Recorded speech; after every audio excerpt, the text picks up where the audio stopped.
Muy buena noche, le damos la bienvenida al programa internacional de televisión cristiana Enlace y llevamos hasta ustedes desde la Ciudad de México esta serie del libro de Apocalipsis. Esta es nuestra tercera conferencia y hoy vamos a tener como título La Trinidad de Dios. La Trinidad de Dios. Apocalipsis 1, versículos del 4 al 8. Juan a las 7 iglesias que están en Asia. Gracia y paz a vosotros, del que es y que era y que ha de venir, y de los 7 espíritus que están delante de su trono, y de Jesucristo, el testigo fiel, el primogénito de los muertos y el soberano de los reyes de la tierra, al que nos amó y nos lavó de nuestros pecados con su sangre, y nos hizo reyes y sacerdotes para Dios su Padre. A él sea gloria e imperio por los siglos de los siglos. Amén. He aquí que viene con las nubes, y todo ojo le verá, y los que le traspasaron, y todos los linajes de la tierra harán lamentación por él. Sí, amén. Yo soy el alfa y la omega, principio y el fin, dice el Señor, el que es y que era y que ha de venir, el Todopoderoso. Este mensaje, como ya pudimos ver en las conferencias anteriores, fue dirigido específicamente a 7 iglesias que estaban localizadas geográficamente en el Asia Menor. En la primera conferencia pudimos analizar que había mucho más iglesias en los tiempos de Juan en esa época. Sin embargo, el número 7 va a aparecer en nuestros estudios continua y repetidamente, porque el número 7 en la Biblia simboliza perfección o totalidad. Y vamos a ver que siempre que aparezca el número 7 como los 7 espíritus de Dios, las 7 trompetas, las 7 estrellas, las 7 iglesias, están simbolizando perfección, madurez o totalidad de acuerdo al contexto. Cuando la Biblia nos habla de que Dios escoge 7 iglesias, significa que estas iglesias están representando en la perfección a todas las iglesias de esa época, a todas las iglesias de estos tiempos y en particular a cada una según el mensaje que a cada uno de nosotros nos acomode o nos toque recibir del Espíritu de Dios. Cuando Dios le habla a la iglesia de Éfeso, era la iglesia, la palabra Éfeso significa deseada, es un mensaje para que se arrepientan porque perdieron su primer amor. Cuando le manda el mensaje a Laodicea, es para que se arrepientan de su tibieza. Y así cada mensaje de las 7 iglesias están relacionadas con cada iglesia, porque cada iglesia debe, a la luz del Espíritu Santo, analizarse para saber de qué cosas se tiene que arrepentir. Entonces, estas iglesias representan tanto a las iglesias locales como a todas las iglesias de todos los tiempos. El número 7 aparece 54 veces en el libro de Apocalipsis. 7 candelabros, 7 estrellas, 7 lámparas, 7 sellos, 7 trompetas, 7 cuernos arriba de Jesús, 7 ojos en Jesús, 7 ángeles, 7 plagas, 7 vasos, etcétera, etcétera. Ahora, ¿cuál es en primer lugar en esta noche el primer anuncio, el primer mensaje que Jesucristo nos manda a la iglesia? Porque este mensaje es después de su resurrección. Ya vimos que antes de Apocalipsis, Cristo no tenía la revelación que el Espíritu le dio después de resucitado y glorificado. Y Jesucristo comienza diciéndonos en el versículo 4, gracia y paz sean a vosotros. Gracia y paz sean a vosotros. Estas dos palabras significan algo tremendo porque continuamente los apóstoles, al iniciar sus cartas, así se dirigían a los cristianos, que la gracia y la paz del Señor estén con ustedes. Vamos a ver en primer lugar que la palabra gracia, charis, en el griego significa el favor y las bendiciones de Dios. En esta noche Dios te está diciendo, yo quiero, hijo mío, yo quiero, hija mía, que tú estés en favor conmigo para que yo te pueda bendecir. Yo quiero que tú estés en estado de gracia para que yo te pueda bendecir. La palabra gracia la aprendimos cuando recibimos la salvación. Efesios 2, 8, 9. Por gracia somos salvos. En ese momento Dios me regala. La palabra gracia significa un favor, un regalo de Dios no merecido. Me regala, nos regala la salvación gratuitamente, sin que yo haya hecho, ni tú tampoco, nada nunca en nuestra vida. Y si hubiéramos hecho algo en nuestra vida, que pudiéramos acercarnos a Dios y le dijéramos: Señor, ¿viste ese hospital que construí? Y los dulces que le regalé en Navidad a los niños, y cómo le sea fiel a mi esposa. Cualquier buena obra que nosotros hayamos hecho, que creamos que puede aceptarnos Dios, por eso que hicimos, dice Isaías 64, delante de Dios son como trapos inmundos. O sea que la Biblia nos enseña que para poder acercarnos a Dios tenemos que venir totalmente desposeídos de ninguna obra de la cual podamos jactarnos, por la cual Dios nos va a aceptar. Dios no nos acepta para perdonar nuestros pecados por las obras que hayamos hecho. Dios nos acepta porque nos acercamos a la cruz, reconocemos que no tenemos nada bueno que ofrecerle y creemos que Él nos debe de vestir y regalar la salvación y aceptarla con humildad. La salvación es por gracia, es un regalo de Dios. Ahora bien, ya recibí a Cristo ayer, por ejemplo, y ya estoy en gracia con Dios porque ya tengo a Jesucristo y al Espíritu en mi corazón. Ahora, de aquí en adelante, en mi vida cristiana, todos los días, voy a necesitar la misma gracia que Dios me dio para que yo pudiera recibir a Cristo. Esa gracia la voy a necesitar todos los días ahora para estar manteniéndome en favor con Dios, para estar continuamente recibiendo sus bendiciones. La gracia y la salvación se llama gracia salvífica. Gracia salvífica. La gracia diaria, que es el poder que Dios nos da para hacer su voluntad, se llama gracia santificante. Entonces vemos que hay dos tipos de gracia en el Nuevo Testamento: la gracia para la salvación y la gracia de la cual está hablando ahorita el Dios a través de Juan, que nosotros necesitamos para poder vivir para Dios. La gracia santificante. Este es el primer anuncio y el mensaje de Dios a todos nosotros. Esta gracia solo la puedes encontrar en Jesucristo. Pon tú que en esta noche tú eres cristiano, pero sin embargo en esta noche tú vives en pecado. Y tú en esta noche no tienes una relación adecuada con tu esposa. Estás enojado con un primo, con un pariente, con tus padres, no has perdonado. Cualquier cosa que estorbe la gracia de Dios a tu vida, tú en esta noche no la podrías recibir. Porque esta gracia solamente la puedes recibir si te encuentras en este estado de gracia con la sangre de Cristo que nos limpia de todo pecado. Entonces, ¿qué cosa estorba que Dios me pueda favorecer hoy en la noche, de camino a mi casa, mañana? ¿Qué cosa me impide que Dios pueda darme las bendiciones que me quiere dar? Solamente hay una cosa que le impide a Dios hacer eso a mi vida y a tu vida, y se llama pecado. El pecado estorba, bloquea, detiene, obstaculiza. Es igual que una basurita insignificante en la bomba de la gasolina. El carro puede arrancar y el arrancador no tiene ningún problema. La gasolina está circulando normalmente, pero entre la bomba de la gasolina y el carburador hay una insignificante basurita que está impidiendo que pueda arrancar el coche.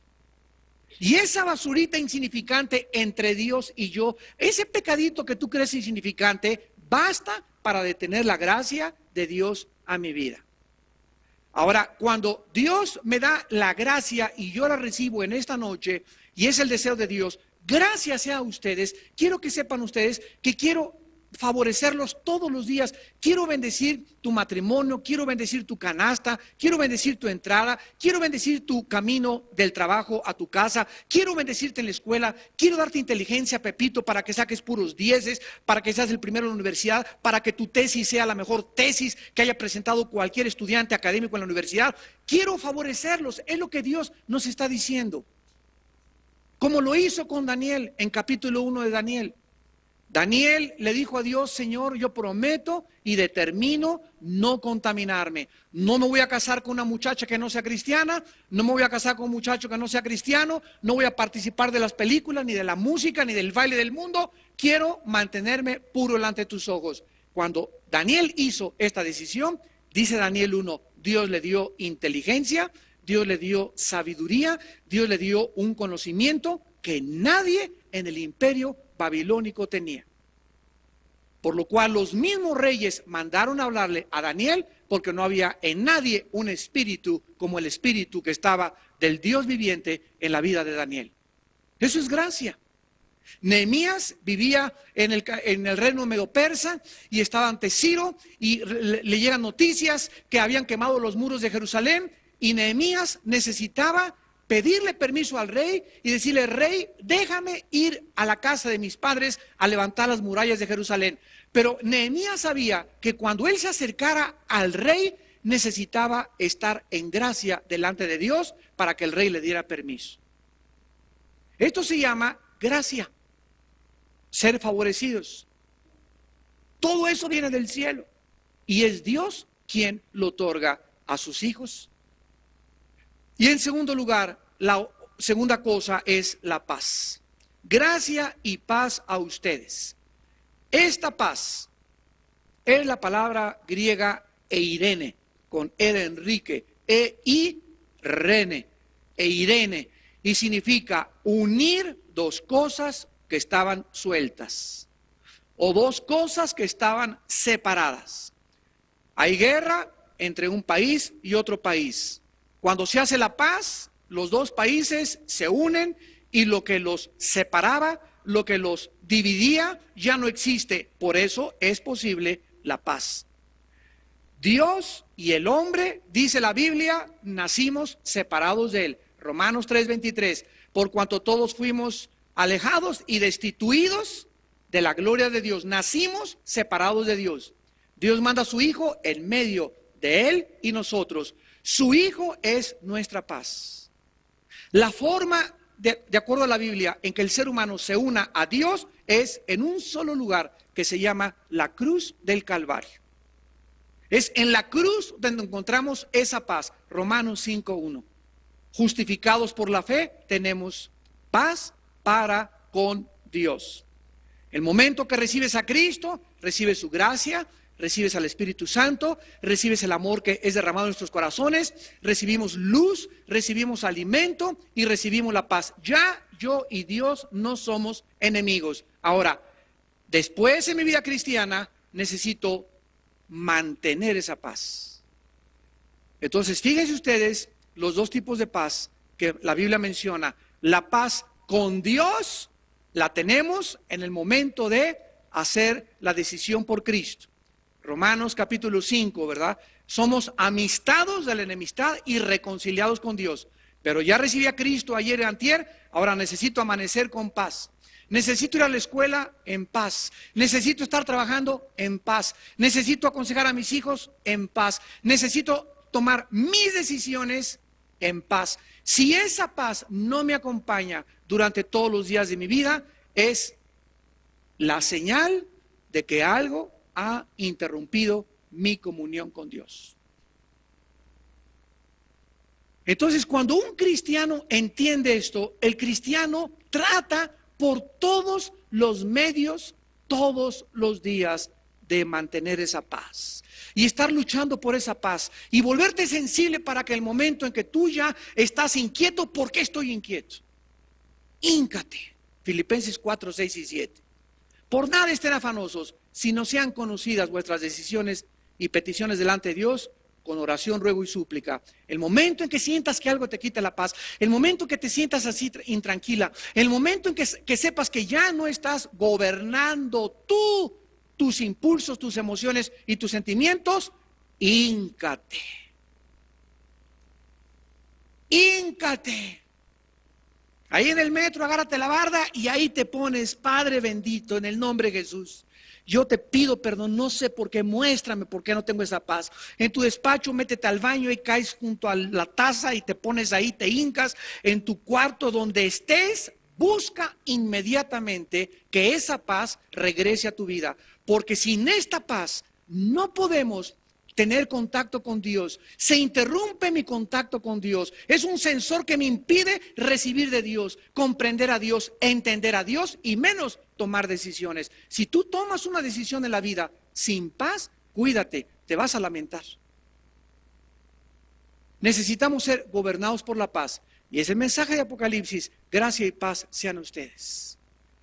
¿Cuáles son las dos cosas que necesitamos en la vida para vivir de victoria en victoria? La gracia de Dios y la paz que gobierne nuestros corazones. Ahora, es interesante, regresamos a Apocalipsis, que podamos descubrir a las tres personas de la Trinidad detrás de este pasaje. En primer lugar, esta gracia y esta paz vienen del Padre, del que es y que era y que ha de venir. 2, de los 7 espíritus que representan al Espíritu Santo. Y número 3, y de Jesucristo. Una de las doctrinas más importantes que existen es la doctrina de la Trinidad. Esta doctrina ha sido largamente discutida y argumentada desde hace muchos siglos por diferentes teólogos dentro del cristianismo. Quiero decirles anticipadamente que hay muchos cristianos que no confiesan la doctrina de la Trinidad, y es una de las doctrinas que se pueden considerar no esenciales para la salvación. ¿Qué les quiero decir con esto? Que yo conozco hermanos de iglesias que no son trinitarios. O sea, creen que el Espíritu y el Padre es lo mismo. El Espíritu es de Dios, es el Padre, y Jesucristo viene de Dios, y no niegan que Él es Dios, pero tienen un concepto diferente, creen en una dualidad, una dicotomía, y muchos no creen en la Trinidad. ¿Por qué esta enseñanza o por qué estas creencias? Y es algo que nosotros vamos en esta tarde a aclarar, porque algunos, repito, la han rechazado y otros la han aceptado. Han existido grandes cristianos en la iglesia y grandes teólogos en la historia del cristianismo que no aceptaron la doctrina de la Trinidad. Muchos han concluido que porque la palabra Trinidad no aparece en la Biblia, entonces no debemos de creer en la Trinidad divina. Pero vamos, en primer lugar, rápidamente, vamos a profundizar algo en esta tarde, a definir en primer lugar qué enseña la doctrina de la Trinidad. La doctrina de la Trinidad enseña que Dios es uno manifestado en 3 personas distintas. Esto es el cimiento, básicamente, de la teología de la doctrina de la Trinidad. No creemos en 3 dioses. Hay gente que llega y nos quiere hacer parecer como tontos. Ustedes creen en 3 dioses, no es 3 dioses, es un solo Dios, una sola esencia manifestada en 3 formas distintas. Muchas veces me ha gustado a mí usar un ejemplo de la física y le pregunto a una persona: dime cuál es la composición química del agua. H2O, 2 átomos de hidrógeno por 1 de oxígeno. Muy bien, esta es la composición química del agua, es la esencia del agua. El agua en estado de hielo, en estado sólido, es H2O. En estado líquido y en estado gaseoso. Bueno, aquí vemos en la física una composición química manifestado en 3 fenómenos diferentes, pero sin embargo manteniendo la misma esencia química. H2O.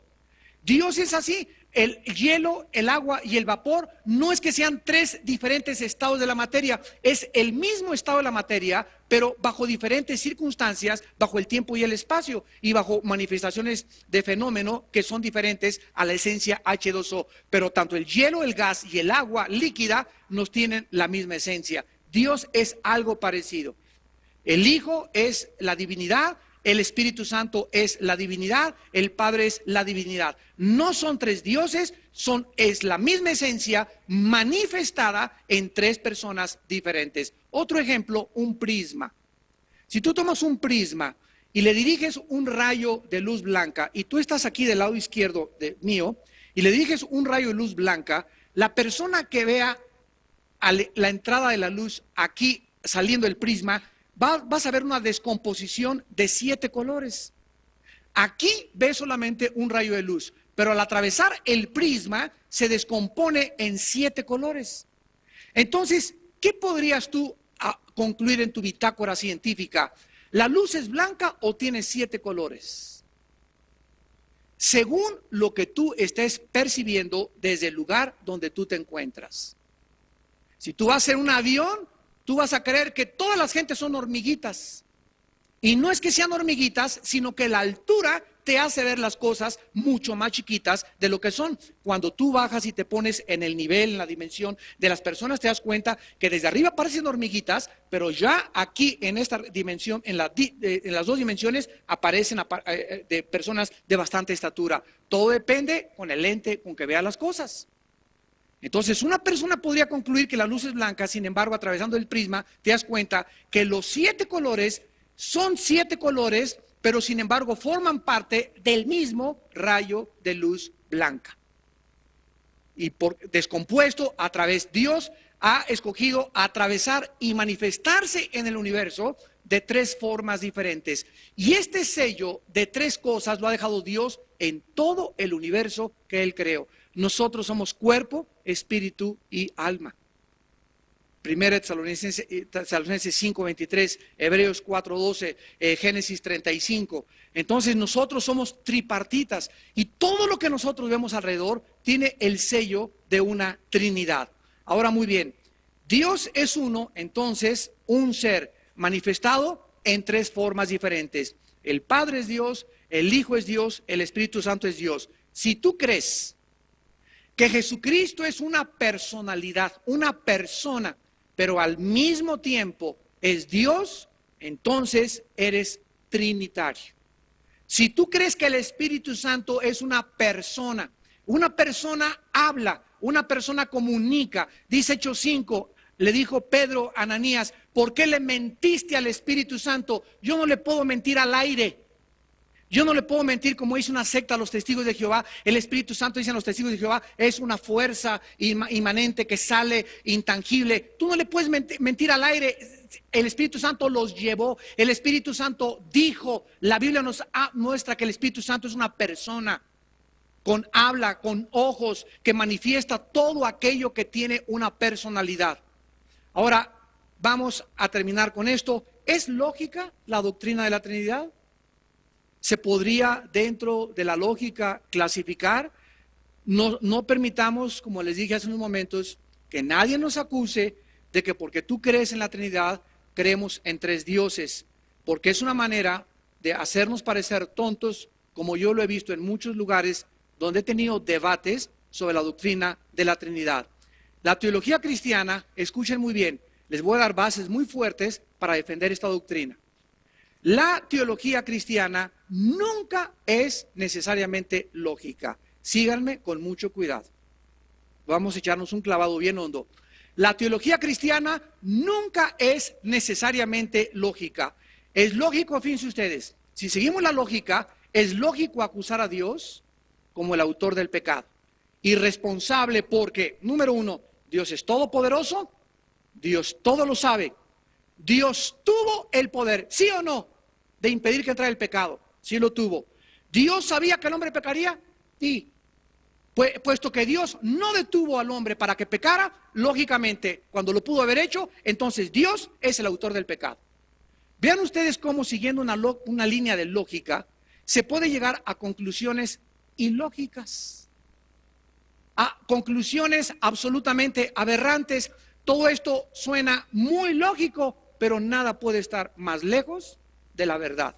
Miren ustedes, la teología cristiana no debe ser comprendida lógicamente, sino analógicamente. Apúntalo. Analógicamente. La teología cristiana no es comprendida lógicamente, sino analógicamente. ¿Qué significa analógicamente? La analogía es la relación, apúntala. La analogía es la relación de semejanza entre dos cosas distintas. La relación de semejanza entre dos cosas distintas. La Biblia se interpreta analógicamente y no lógicamente. La lógica, para que vean la diferencia, es como las matemáticas. La lógica es esto: 2 más 2 son 4, 4 y 4 son 8. Esto es la lógica. Sin embargo, en la Biblia no siempre 2 más 2 son 4. ¿Ya vas entendiendo? Ahora vean ustedes lo que significa analógicamente comparar escritura con escritura. Nunca basamos una enseñanza de la Biblia en un solo versículo. Nunca basamos la enseñanza de la Biblia en un solo versículo.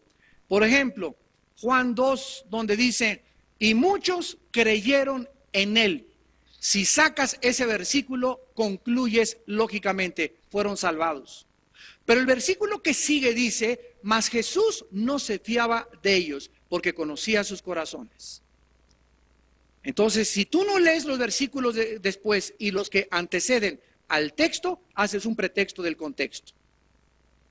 Otro ejemplo, Jesús dijo, el día y la hora nadie la sabe, sino el Padre que está en los cielos. Los testigos de Jehová sacan ese versículo, Mateo 24, 25, y dicen, como lógica, si Jesús dijo que él no sabía cuándo era la venida del Hijo del Hombre, y Dios es omnisciente, Jesús no puede ser Dios, porque Jesús debería de saber todas las cosas.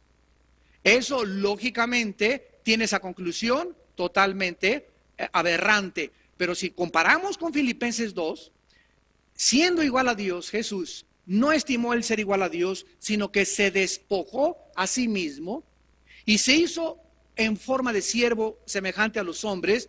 Nos damos cuenta que Jesús en el cielo tenía las prerrogativas de Dios y al bajar a la tierra se despojó de estos derechos y de estas prerrogativas, y por causa de el Padre y la salvación se puso debajo del Padre mientras caminó 33 años. En cuanto resucitó, ocupó un lugar más elevado que el que tenía y volvió otra vez a la gloria que tuvo antes con el Padre. Entonces, cuando un testigo de Jehová dice, es que Dios no sabía, conclusión, Dios no puede ser Jesucristo, es porque no han comparado analógicamente escritura con escritura. Y cuando tú no comparas escritura con escritura, acabas con conclusiones heréticas. Les voy a dar un ejemplo. Muchas escrituras desafían la lógica humana. Abraham, sí, patrón, dame a tu hijo. Una orden de Dios que desafiaba la lógica de Abraham. ¿No es verdad? O sea, lógicamente, Señor, yo no te entiendo. Si uso la lógica, ¿cómo me pides que te dé el hijo que tú me prometiste, que a través de él viene la semilla? Primero me prometes, ¿son tus promesas verdaderas o son falsas? ¿Cómo me pides que te entregue a mi hijo? Esto es ilógico. Señor, tú no puedes darme esta orden. Josué, ¡sí!, ataca Jericó. Llegó la hora, mis generales. A ver, lanzas, redes, catapultas de asalto, vamos contra Jericó. Hagan ejercicio, pónganse a hacer pesas en la noche, porque vamos a agarrarnos, pero duro, contra estos cuates de Jericó. Van a ver nomás cómo les veré en feria. Señor, ya estamos listos, aquí está tu ejército. Den una vuelta marchando. Sí, señor. Dieron una vuelta marchando. Nos estás entrenando, ¿verdad, señora? ¿Tú crees que no tenemos condición física, verdad? Sí, cálmense, van a ver mañana. Al otro día, otra vuelta. Yo creo que el Señor cree que hay muchos desnutridos aquí. Sí, Señor, ¿cómo no? Al cuarto o quinto día, los generales de Josué han de haber dicho, ya le calentó el sol. Esto es lo más absurdo que podamos como soldados en la milicia hacer. Y al final, denle 7 vueltas y tocan las trompetas. Y cuando tocan las trompetas, las murallas se caen. Esto desafiaba la lógica militar. Y sin embargo, son los caminos de Dios, porque los caminos de Dios no son nuestros caminos, y los pensamientos de Dios no es la lógica que usamos nosotros aquí abajo. Entonces cuando vienes a la Biblia te comienzas a acomodar a los pensamientos de Dios. Dios te dice, no te cases con un muchacho que no sea cristiano. Esto desafía mi lógica, padre. Tú no sabes quién es él. Mira, tiene billete, tiene coche, tiene carrera. Y además él sigue su religión y es muy buena gente. Mis papás lo quieren mucho. Él nos trae juguetes en Navidad y nos ha ayudado en la familia. Y estoy segurísimo que hay cristianos, hay muchos que son peores que él. Él es mejor que muchos amigos que yo conozco. ¿Te das cuenta cómo desafía tu lógica? Pero si tú tienes fe y crees en Dios, ¿qué haces? La lógica la desechas. Yo no sé todo el panqué marinela que me vaya a comer con este cuate. Lo único que sé es que Dios me dice que si no es hijo de Dios no me case con él. Así sea champurrado y así sea cara de Santa Claus y así tenga lo que tenga. Dios me dice una cosa, por fe lo creo. Y en ese momento entras en el camino de Dios. Porque Dios desafía nuestra lógica. Mujeres, respetan a sus maridos. Es que mi marido es un justo, es que tú no sabes cómo me trata mi marido. Respétalo, sométete a él, ora por él. Desafía la lógica, ¿verdad? ¿Por qué? Porque por lógica tu cuñada te dice, no te dejes darle un bolsazo. Esta es la lógica humana. Dios dice, mía es la venganza, no os venguéis ustedes, amados míos. Va contra la lógica. Nuestro deseo es, no, al que me la hacen la paga, a mí, cuidado porque yo sí te surto. Y Dios nos dice, no sean vencidos por el mal, venzan el mal con el bien. Dios desafía la lógica humana. Finalmente la cruz de Cristo. Los judíos estaban enfrente de la cruz en el monte Calvario y veían a Jesús y decían, ¿cómo puede ser Dios si la Torah en el libro de Deuteronomio dice, maldito el que es colgado en un madero? ¿Cómo puede Dios ser maldecido? ¿Y cómo puede? Si tú eres el Salvador, bájate la cruz. Ya no nos engañas. La cruz hizo pedazos la lógica y la sabiduría humana. Dice 1 Corintios 1:18, porque la palabra de la cruz es locura. Ahí está, a la lógica. Es locura al que se pierde. Dice Mateo 11:25-28, Dios escogió estas cosas, esto que estamos hablando, estas cosas sabias y profundas, y las escondió de los sabios. Y las escondió de los entendidos, para que nadie con su propia lógica quiera llegar a comprender a Dios. A Dios se le comprende por revelación, no por lógica, y la escritura analógicamente. Cuando nosotros no sabemos esto, la gente afuera nos hace pedazos. Y tú tienes que entender cómo funciona esto para que te des cuenta por qué Dios escogió también la cruz. La cruz, los griegos creían y decían, los dioses, de acuerdo a los griegos, eran lo máximo que pudiera haber, y era Titán, ¿verdad? Y Neptuno, y bajaban a la tierra. ¿Cómo podía un Dios morir por los seres humanos? ¿Cómo podía un Dios sacrificarse? Esto es absurdo. Decían los que seguían a Zenón en aquellos tiempos, los estoicos y los epicúreos, esto va contra toda lógica y contra toda filosofía elemental. Pues Dios escogió eso a propósito para destruir la sabiduría y el entendimiento de los sabios y de los griegos y de los filósofos. Dios escogió lo que no es para deshacer lo que es, lo débil del hombre para avergonzar a los fuertes, y lo necio y lo absurdo del hombre para avergonzar a los sabios y a los entendidos. Dios lo hizo a propósito para destruir nuestra lógica. Concluimos pues, ¿verdad?, que Dios no es el autor del pecado. Dios sabía que Adán iba a pecar. Dios sabía que el pecado iba a entrar al universo. Sin embargo, Dios, al darle la libertad a las criaturas que Él creó, los hizo responsables de la entrada al pecado, aunque Él sabía que el pecado iba a entrar, y lo usó como una bendición para demostrar en los siglos venideros las abundantes riquezas de su gracia para con nosotros en Cristo Jesús. Efesios capítulo 2. ¿Qué les quiero decir? Que Dios simplemente pudo no haber creado criaturas. Este domingo estábamos mi mamá y yo y mis hijos y comiendo ahí con una tía de nosotros que es muy, ¿verdad?, muy filósofa y no le ha podido caer el 20. Y me hizo esa pregunta: ¿por qué si Dios, yo soy su sobrino, ¿por qué Armandito me dijo, si Dios es Dios, ¿por qué no sabe el pecado? Y me dijo que nadie le había podido contestar esa pregunta. Y le dije: tía, mira, Dios pudo no haber creado nada simplemente así, nada. y seguir el Padre, el Hijo y el Espíritu Santo por los siglos de los siglos allá en la eternidad. En segundo lugar, Dios pudo haber creado una raza humana robótica, que el pecado no entrara. Lo pudo hacer, claro que lo pudo hacer, pero hubieran sido puros robots. Pero a Dios le dio su real gana. Y Él en su inmensa sabiduría ha escogido y eligió, comparado a nuestra lógica. Pues yo, si hubiera sido Dios, no hubiera creado nada.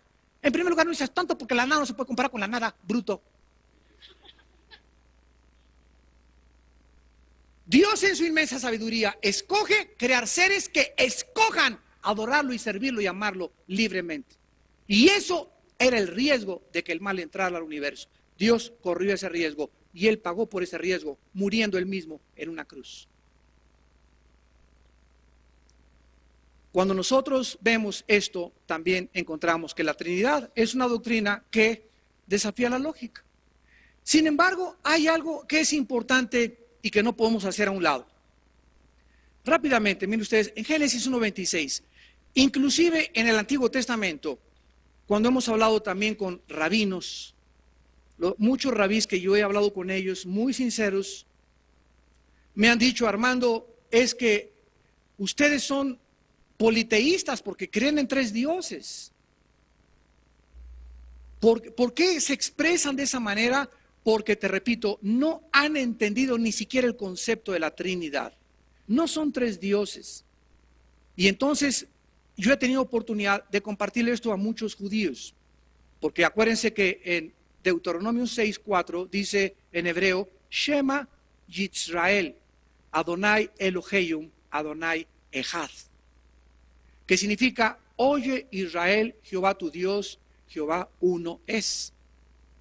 Y los judíos fueron la única cultura en la antigüedad que dieron testimonio de un solo Dios, del monoteísmo. Todas las demás culturas y civilizaciones de todas las épocas han sido politeístas, menos los judíos. Pero sin embargo, en el mismo Torah, en la misma libros de Moisés, encontramos la pluralidad de Dios. Miren Génesis 1:26, les voy a dar tres pasajes rápido, 4. 1:26, Génesis 1:26. Entonces dijo Dios, que está hablando en singular o en plural: hagamos al hombre a nuestra imagen y semejanza. Génesis 3, versículo 22. Y dijo Jehová: he aquí el hombre es como uno de nosotros. Está hablando en singular o en plural. Génesis 11, versículo 7. Ahora pues, descendamos y confundamos allí su lengua. No pueden ser los ángeles, porque la Biblia enseña que los ángeles no crearon nada. Sin embargo, la Biblia nos enseña que el Padre es creador. Apúntalo: Isaías 42:5, Isaías 45:18. La Biblia enseña que el Hijo también es creador. Juan 1:3, Colosenses 1:16, Hebreos 1:2. Y la Biblia enseña que el Espíritu Santo también es creador. Génesis 1:2, Job 26:13, Job 33:4. Entonces, cuando Dios dice hagamos tres veces, hagamos capítulo 1, hagamos capítulo 3, hagamos capítulo 11, ¿quiénes son los que están involucrados en la creación? Más adelante, comparando analógicamente escritura con escritura, descubrimos que los ángeles fueron creados. Los ángeles no tienen la eternidad. La eternidad es un atributo de Dios. Los únicos que tienen la eternidad son el Padre y el Hijo y el Espíritu Santo. Otro ejemplo, bien rápidamente, en Isaías 6. Otra pluralidad. Y las personas que quieran discutir con esto y que no crean en la Trinidad, pues que nos digan, ¿verdad? Y que nos informen si era Pancho Pantera el que estaba con Dios, o Hare Krishna, ¿verdad? O Buda, o dice Isaías 6, versículo 8. Después oí la voz del Señor que dijo: ¿a quién enviaré y quién irá por nosotros? Ahí están 4 veces Dios hablando en una pluralidad en el Antiguo Testamento, mostrándonos pues de una forma absoluta y definitiva, ¿verdad? Y aunque la palabra Trinidad no existe, tampoco en el libro de Esther existe la palabra Dios. Y por el hecho de que en Esther no exista la palabra Dios, no voy a dejar de creer que es un libro inspirado por Dios. En la Biblia no existe la palabra escuela dominical. ¿Dónde está la escuela dominical en la Biblia? No está la escuela dominical, pero aparece el principio de que debemos hacer discípulos. Y llámese escuela dominical o escuela paternal, ponle como escuela Bin Laden si le quieres poner. Pero el principio existe. ¿Dónde dice la Biblia que no debemos de fumar? Pues no dice no fumarán, onceavo mandamiento, pero dice tu cuerpo es templo del Espíritu Santo, 1 Corintios 3, del 6 al 8, y si alguien destruye el templo de Dios, Dios lo destruirá a él. 1 Corintios 3, 16 y 17, perdón.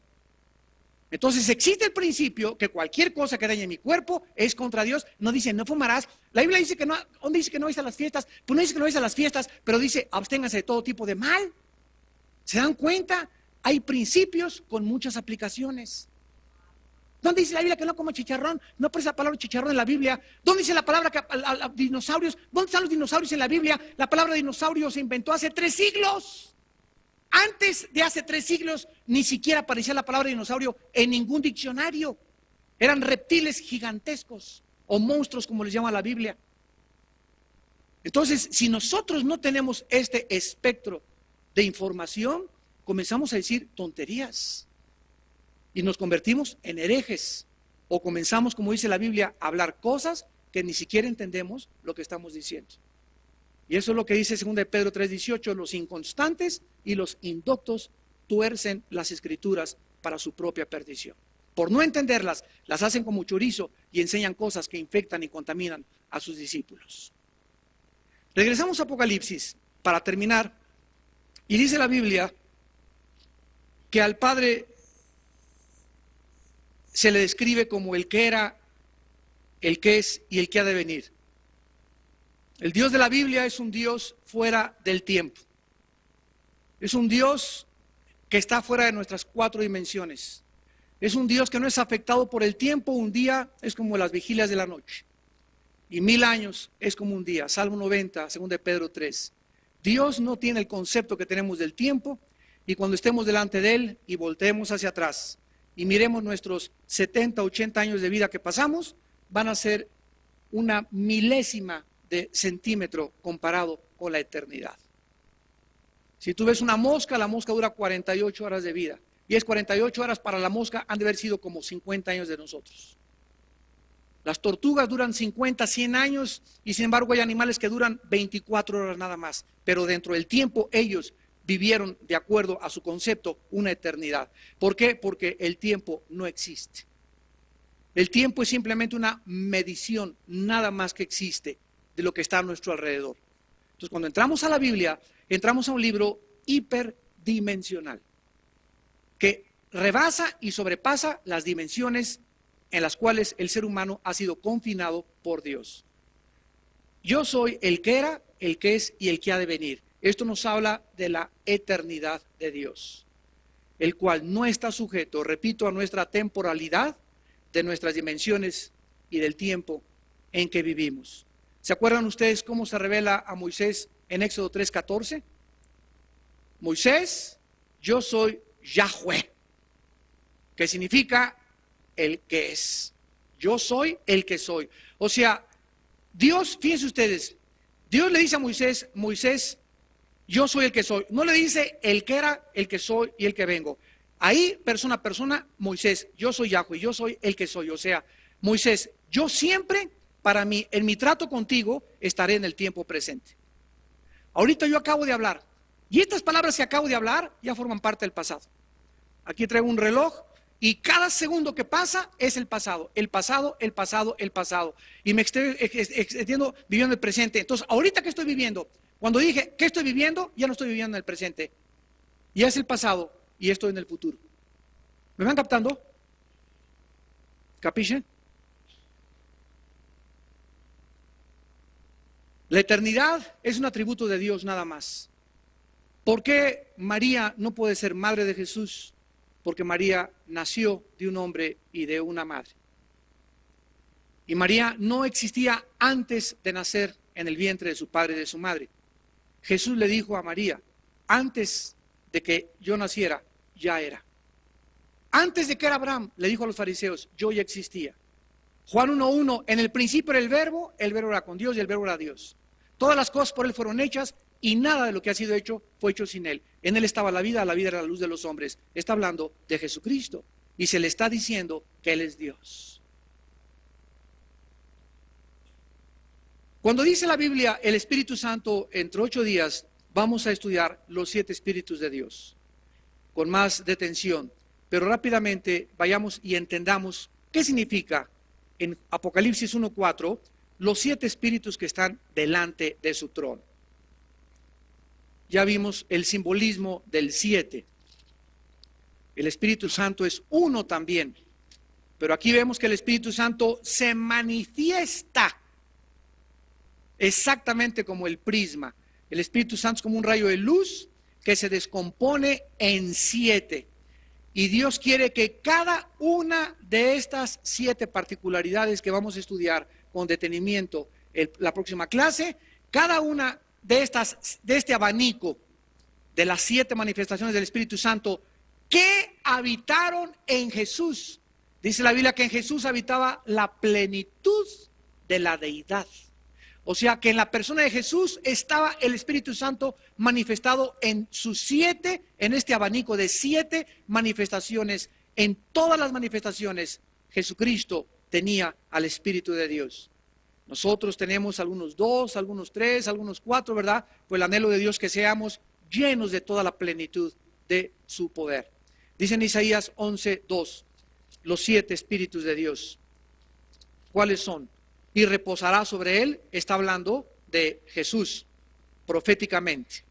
Reposará sobre él, número 1, Espíritu de Jehová. 2, Espíritu de sabiduría. 3, de inteligencia. 4, de consejo. 5, de poder. 6, de conocimiento. Y 7, de temor de Jehová. Vemos pues que estos 7 manifestaciones forman parte del mismo Espíritu. No son 7 espíritus, es la perfección y la total plenitud y llenura del Espíritu de Dios. Por ejemplo, cuando Pablo ora a los efesios ya eran cristianos.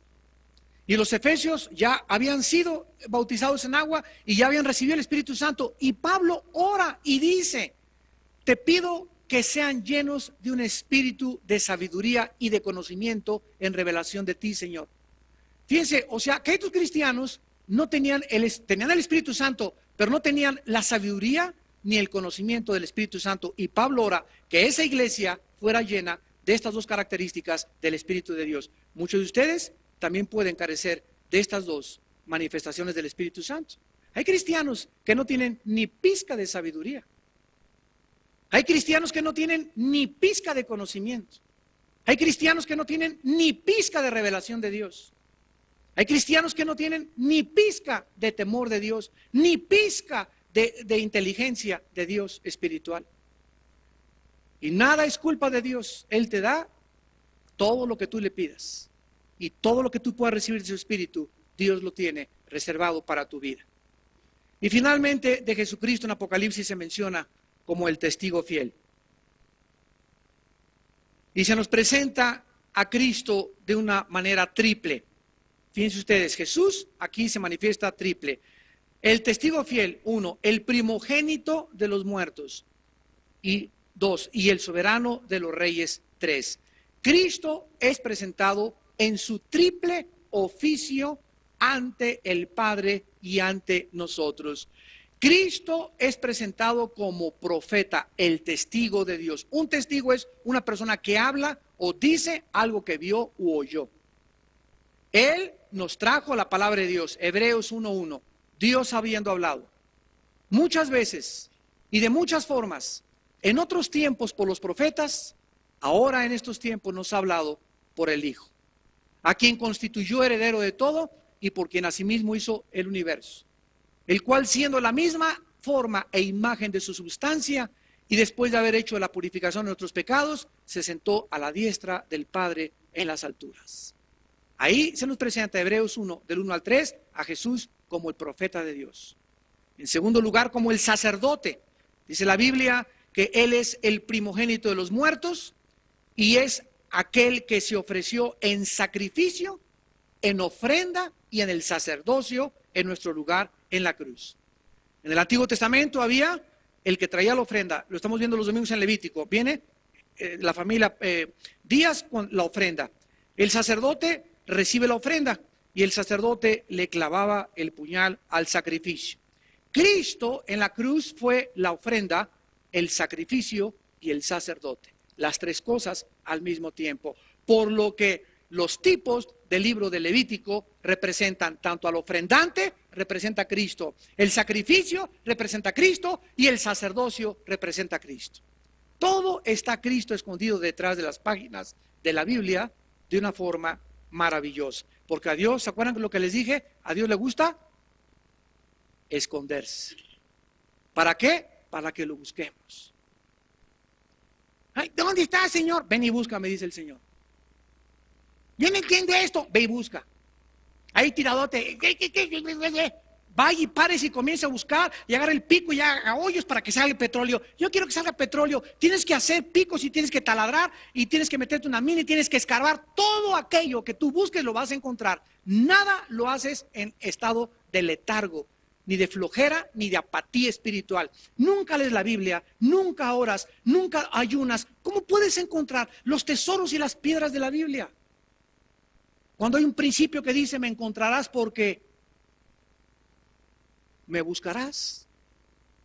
Porque al que busca, encuentra. El que pide, se le da. Y al que toca, se le abre. Entonces Cristo nos es mostrado, ¿verdad?, como el sacerdote. Y dice en Apocalipsis 1:5, al soberano de los reyes de la tierra. Cristo fue profeta, sacerdote y rey. Porque Él vive actualmente gobernando el universo desde arriba con su Padre en las alturas. Versículo 7, aquí viene con las nubes y todo ojo lo verá y los que le traspasaron. Cuando Jesús venga va a ser, Mateo 24, visto por el occidente y por el oriente. A ver, explíqueme, hermano, porque cuando en el oriente es de noche, aquí es de día. Y cuando aquí es de día, allá es de noche.